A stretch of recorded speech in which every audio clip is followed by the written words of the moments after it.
চিন্টু মিন্টু, আজকে তোদের সবচেয়ে বড় কোশ্চেন ধরবো। চিন্টু, তুই বল।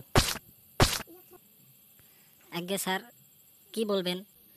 আবে তুই আমার দিকে হা করে ছায়া আছিস কেন? না মানে তুই কি বলবি সেটাই শোনার।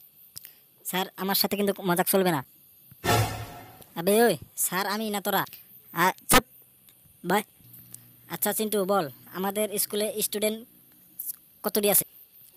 আবে কতটি মানে স্যার কতটি ছিল আপনি জানেন না? আমি কতটি আছে আপনি বলেন। আচ্ছা স্যার, অতি জানেন না, আমি বলি।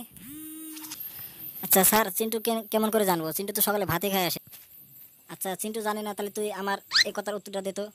আমি যা বলবো তাই বলবি, হ্যাঁ? ঠিকই আছে স্যার, বলেন। আচ্ছা বলতো, ঘোড়া হাগলে ঘোড়ার গোবরটা কোনখানে পড়ে? এবার তুই বল, দেখি তুই কেমন করে বলতে পারস। এটা তো আমি জানি, তো কব না। স্যার, এটা তো ঘোড়ার ঘোড়ার উপরে পড়বে।